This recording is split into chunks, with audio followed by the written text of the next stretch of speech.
मछुआरा थुंग थुंग मछली पकड़ने के लिए अपनी नाव में बैठकर समुद्र के अंदर चला जाता है। कुछ देर तक वह समुद्र से मछलियां पकड़ता रहा, लेकिन तभी उसकी रॉड में कोई भारी चीज फंस गई। जैसे ही उसने उसे बाहर निकाला, उसके सामने एक सुनहरा चिराग दिखाई दिया। थुंग थुंग ने तुरंत चिराग अपने हाथ में उठा लिया और तभी उसके अंदर से खरगोश जैसा एक जिन्न बाहर निकला। थुंग थुंग उसे देखकर डर गया, लेकिन तभी जिन्न बोला, बताओ क्या हुक्म है मेरे आका।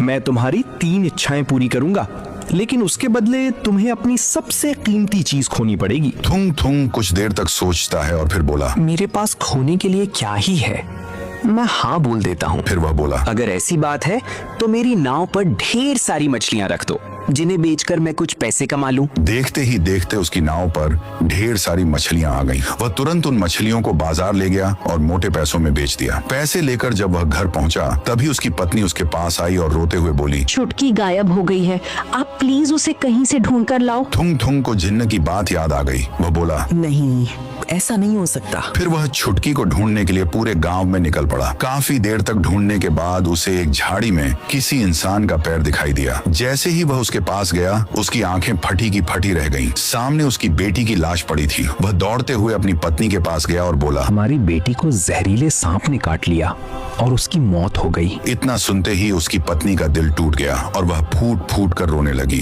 फिर दोनों ने अपनी बेटी का अंतिम संस्कार कर दिया। अगले दिन थुंग थुंग फिर से मछली पकड़ने समुद्र में गया। कुछ देर मछली पकड़ने के बाद उसकी रॉड में फिर से वही सुनहरा चिराग फंस गया। जैसे ही उसने उसे हाथ में उठाया, वही जिन्न फिर से बाहर निकल आया। अब आगे क्या होगा? क्या थुंग थुंग अपनी बेटी को वापस मांग लेगा या फिर वह लालच में चूर हो जाएगा? पार्ट 2 चाहिए तो तुरंत सब्सक्राइब करो।